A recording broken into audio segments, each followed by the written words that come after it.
Jadi kenapa ikan ini kok besarnya nggak sama? Karena apa? Ikan ini datang itu dulu ukurannya berapa, Cak? 912 ya? 912, ukurannya 9 sampai 12 cm. Nah, ikan ini masih bibit yang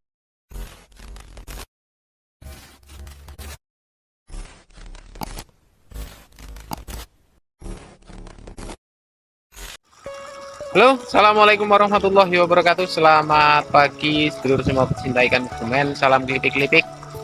Belajar sama-sama belajar. Seperti biasa, saya di kolam air payau. Jadi relate sama video kemarin, walaupun akhir-akhir ini jarang tayang.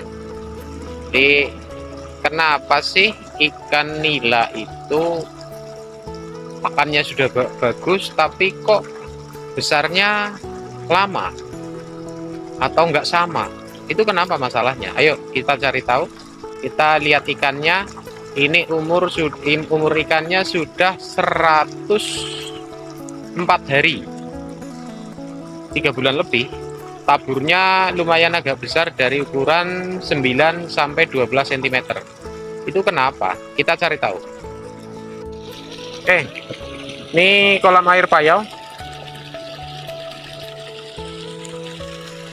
Ukurannya 1200 meter persegi, atau ini panjang lebar ke sana 30 meter, panjangnya ke sana 40 meter.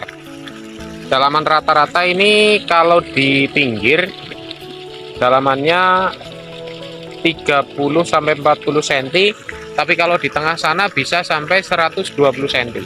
Karena ini modelnya cekung di tengah. Nah, kita lihat kenapa ikan ini kok besarnya nggak sama. Padahal ini taburnya dari ukuran agak gede. Tabur dari ukuran 9 sampai 12 cm, tapi kok malah ketika sudah berumur kok mulai pada mati. Itu kenapa? Dan nanti kita cari tahu. Dan besarnya nggak sama nih. Ini paling sekitar 2 jari nih yang mati nih. Oke, kita nanti lihat pakannya pakai protein berapa, tapi saya nggak menyebut merek. Ini contoh ikan yang mati nih. Nih yang mati nih, gedenya 4 jari nih, 4 jari saya. Ini sekilo isi 6 atau 180 gram kira-kira. Nah, kita lihat ikan ini, pemanggilannya sama. Jadi kenapa ikan ini kok besarnya nggak sama? Karena apa? Ikan ini datang itu dulu ukurannya berapa, Cak? 912 ya? 912, ukurannya 9 sampai 12 cm. Nah, ikan ini masih bibit yang konvensional, belum memakai bibit yang hybrid istilahnya. Belum apa ya, belum dijantanisasi lah, belum monosek lah istilahnya. Nah, jadi ini kenapa ukurannya ini nggak seragam? Bukan karena mungkin ukurannya nggak seragam waktu taburnya, tapi karena ikan ini sudah beranak. Karena bibit 9 sampai 12 cm itu menurut saya, sepengalaman saya, itu ketika dideder dari larva sampai 9 sampai 12 cm itu butuh waktu sekitar 50 hari. Nah, ketika masuk ke kolam, sedangkan hari ini ikan ini sudah 104 hari. Berarti umur ikan ini total dari larva itu 104 sama sekitar 50 hari, berarti sekitar 5 bulan, hampir 6 bulan. Ya otomatis karena belum dijantanisasi, ikan ini akhirnya apa? Beranak. Nah, anaknya ini kemudian ini bercampur sama indukannya. Anakannya nggak mau besar. Nah, terus anakannya ini makan pakan yang sama indukannya. Akhirnya apa? Indukannya yang bukan indukan ya. Nila yang beranak ini kan juga susah besarnya. Nah, terus anakannya juga susah besar. Nah, itu masalahnya di situ. Nah, Kalau bisa jenengan yang mau budidaya ikan itu cari ikan yang sudah dijantanisasi. Kalau punya saya, bibit saya memang sudah dijantanisasi. Jadi nggak bakalan, istilahnya kemungkinan kecil ada kejadian secara size-nya ini nggak rata. Ada yang masih 2 jari, ada yang sudah sekilo isi 3, kan jomplang istilahnya. Nah, yang 2 jari, ikan yang 2 jari ini kan tetap makan pakan. Akhirnya apa? Kita kalah nanti di FCR-nya, di pakannya yang kita kasihkan. Karena yang dipanen secara jumlah akhirnya jatuhnya paling sekitar 70%. Tuh. Ini bukan ini saja. Bukan ini saja tuh. Di tengah banyak banget tuh. Nah, mudah-mudahan kameranya tembus. Itu di tengah itu anakan-anakannya semua itu. Nah, anakan-anakan itu ketika dikasih makan juga makan. Nah, kira-kira sepengetahuan saya seperti itu. Jadi, panjenengan kalau mau cari bibit ikan, minimal yang harus sudah dijantanisasi. Jadi, nggak ada kejadian pakannya sudah bagus. Protein birajak 27 ya? Nah, pakannya protein 27 itu sudah standar. Harusnya ikan di air payo daerah sini itu 3 bulan atau 90 hari itu sudah bisa dipanen. Nah, kalau untuk panen parsial, panen sebagian itu biasanya 70 hari lah, 90 harinya sudah panen total lah. Ini sudah 104 hari kok. Ikan saya lihat memang ini nggak bisa dipanen semua. Sebab apa? Sebab ukurannya itu beragam.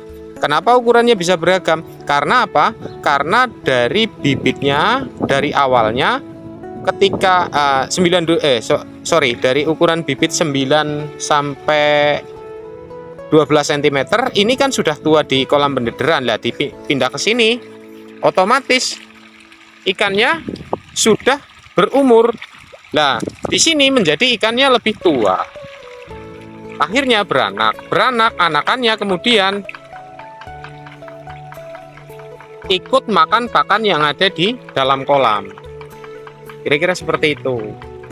Jadi kalau bisa jenengan cari ikan yang sudah dijantanisasi dulu. Jadi jangan sampai ada kejadian seperti ini. Tapi kalau bisa ikan yang dijantanisasi ini harus berasal dari indukan yang baik.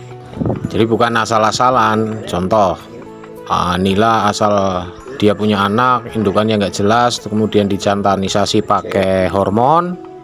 Nah, ini asal jantan ya, belum tentu ini bisa gede karena indukannya juga nggak tahu seperti apa. Harusnya ikan ini besarnya rata. Ini saya kurang paham jenisnya apa karena beli bibitnya nggak dari saya, jadi saya nggak tahu ikan ini jenis apa. Saya nggak tahu. Oke.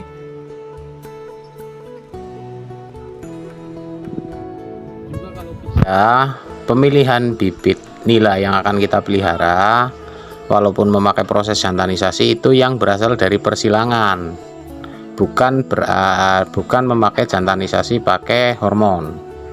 Karena biasanya kalau memakai hormon yang ditakutkan itu hormon itu mengendap di tubuh ikan dan dikonsumsi manusia. Karena itu bahan kimia yang ditakutkan manusia akan susah punya keturunan.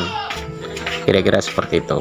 Nah, kalau bisa kalau pakai persilangan itu akan lebih bagus karena biasanya yang pakai persilangan itu indukannya jelas, gede, punya terah besar dan bisa cepat gede. Asal langsung nyeser tapi nyong bayan warap gawa ya maksudnya kepen goreng.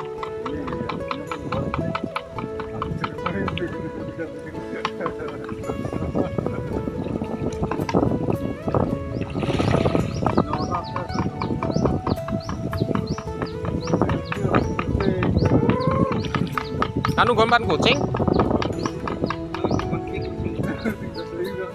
garong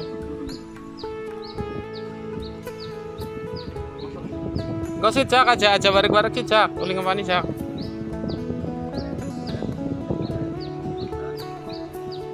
ora bisa terlalu cerdas sih waki nek lele bisa tiga ikut kena iya ngandel piring nyong